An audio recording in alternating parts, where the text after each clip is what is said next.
Hi guys, are you ready for the fifth and final prompt of task 1?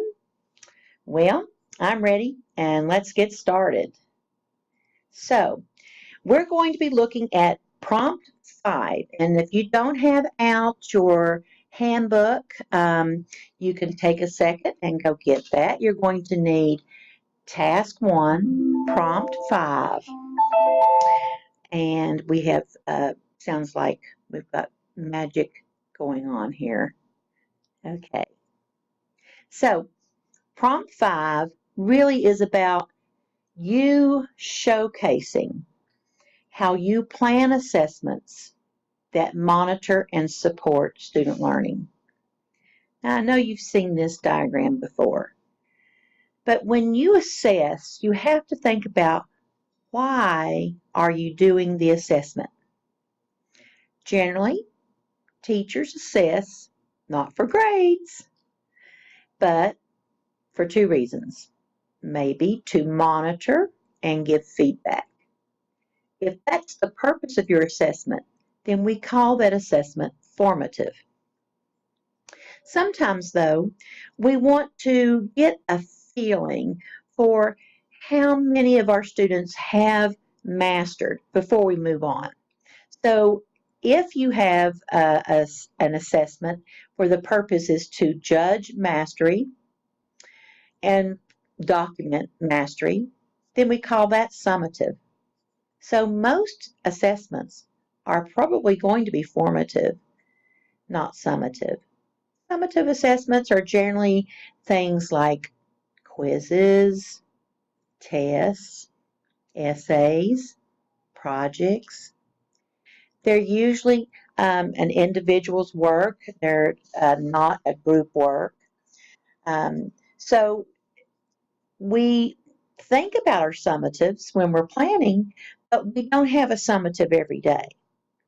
A formative, though, happens all the way through the lesson. It could be a pre-assessment because you're deciding what you're going to do. It's helping you form your instruction. It's a quick snapshot sometimes, and so when that's the case, we call it informal. So if you're doing Kahoots, or if you're having students hold up a board or a paper plate or fingers at thumbs up or thumbs down, where's my camera, thumbs up or thumbs down, and that's informal assessment.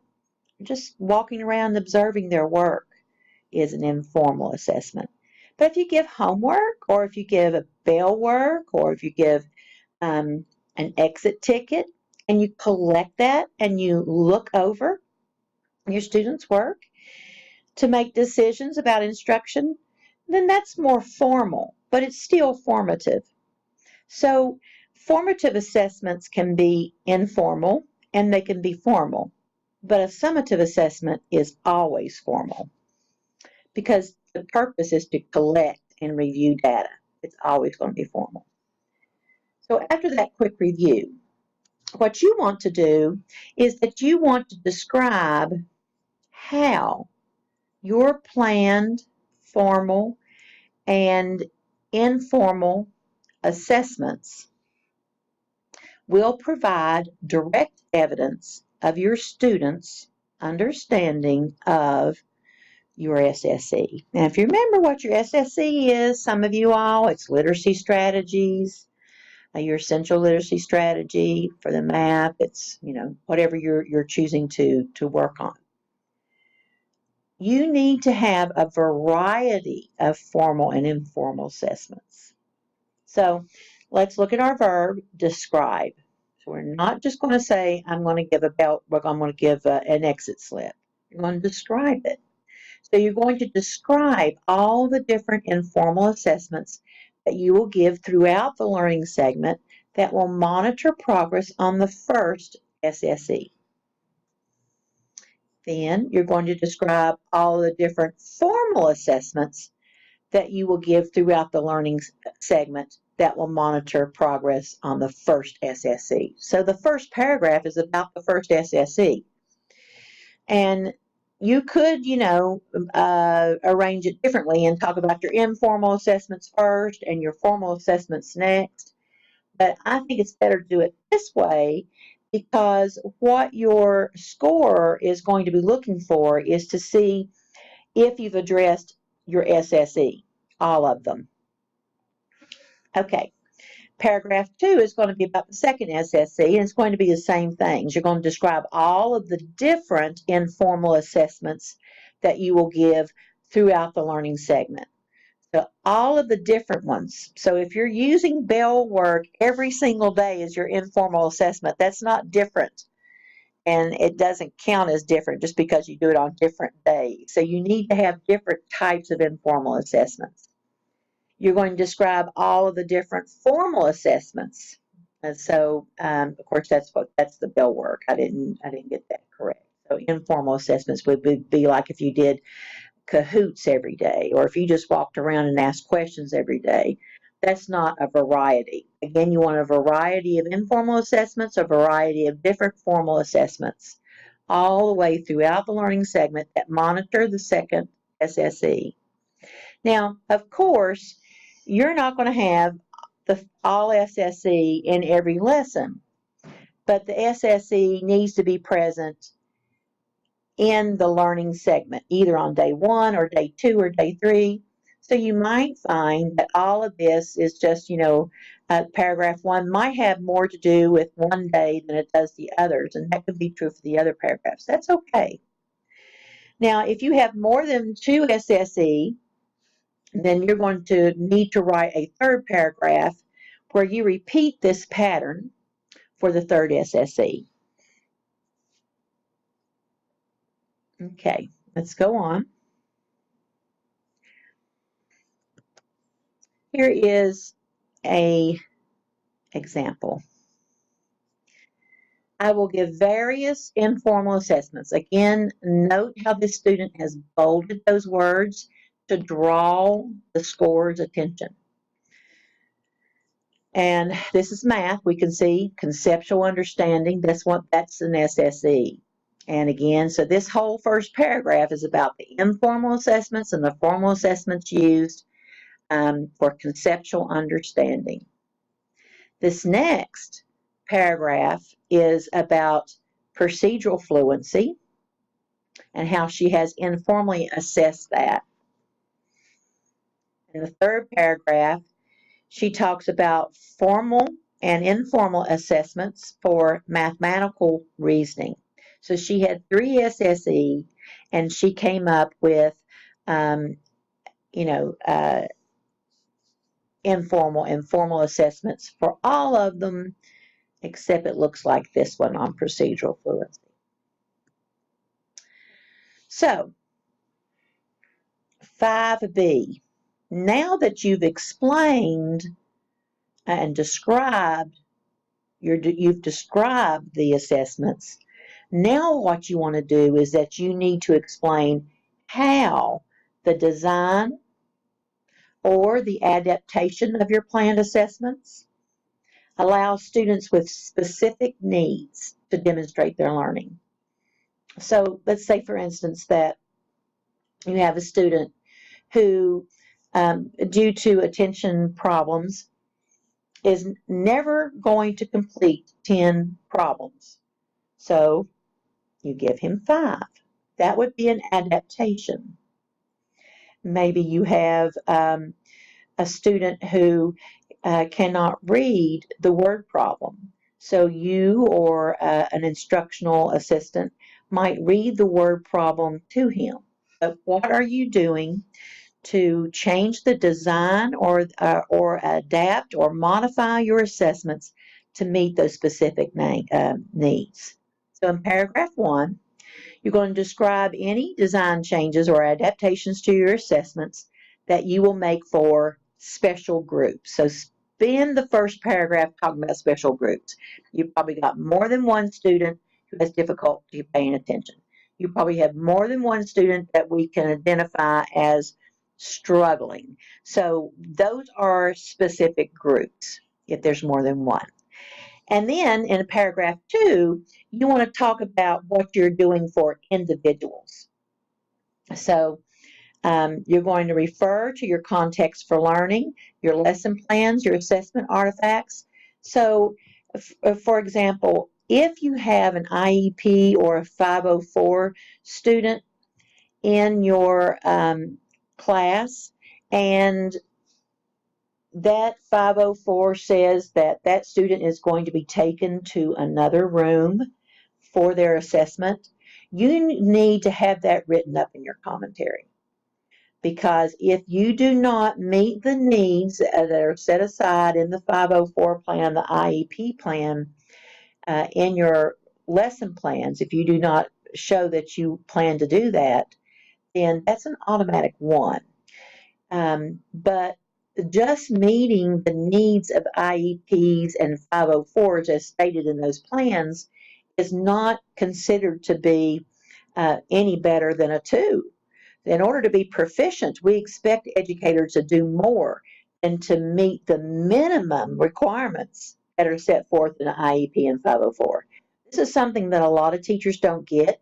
They think that the IEP or the 504 tells them what they can do with the student, and they consider that to be like the prescription for this child. And of course, that's ridiculous. There is no prescription for a child that's got learning difficulties. Well, boy, wouldn't that be nice? We just have people prescribe, right? But it's not that easy. What is in the IEP and the 504 is a minimum. That's the minimum that a teacher should be doing. So you need to go beyond that. Demonstrate that you've gone beyond IEP or 504 in order to make sure every student is successful. So here's an example. In order for all my students to demonstrate their learning, I will make certain accommodations to my assessments. So she begins talking about the vocabulary practice and what she did. She had 2 worksheets. One was for a struggling learner. Another was for higher level learning. So she actually made direct adaptations to the assessments. And then she talked about different rubrics that were used. And then making accommodations for one student. So here she's talking about groups, like I suggested, and then talking about one student down here. And so that's very good. Excellent job she's done.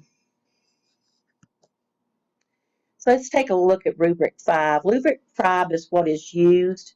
Of course, this is the literacy one. The math one is just like it, except it's got the different SSE. And this is planning assessments to monitor and support student learning. Let's take a look here. We want to make sure that you align what you say you're going to do with your context for learning. For example, if you've identified 504 students and IEP students and you have their plan written there, you make sure that that's discussed. It's reflected in your lesson plans and it's in your commentary. You also want to consult your own IRLP. Remember, the IRLP is the Understanding Rubric Level Progression. And that document really explains the rubrics. So for many content areas, you must assess all SSE in order to make even a 2 or a 3. So for a literacy person, they've got to address, to get a 2, essential literacy or related skills. But to get a level 3, they need to provide evidence that they're monitoring students' use of the essential literacy strategy and related skills. So you've got to show that you've got evidence of monitoring students' use of all of your SSE in order just to get a 3. The difference between a 3 and a 4 is that the 4 shows that you've got multiple forms of evidence, and that goes back to what I was saying about how you need to have many different types of evidence. And then the 5, that has to do, it just says strategically designed for to allow students and groups with specific needs to demonstrate their learning. So you need to have some assessments that are specifically or specially designed or modified for specific needs students. And remember, In order for it to be an individual, it's got to be one person. Two people with the same needs, that's a group, right? So you can't say, I've got two individuals, blah, blah, blah, and that count for individuals. You see what I'm saying? So we're really talking about this one student that needs this particular thing. That's going to get you a 5. So there we go. Let me get here. I think that we've got a lot of great writing that you've been doing this winter session, and I'm looking forward to reading those with you. I want to remind you that I actually, well, reading is not the right word, because I actually don't read them because I don't give you feedback, and if I read them, I'll be tempted to. But what I do mean is that I will be looking at them to see how much you've written, and then I will be giving you a checklist so that you can read one another's and give each other feedback. So we're looking forward to doing that. If you want to look at your own work, you can look at the Understanding Rubric Level Progression document.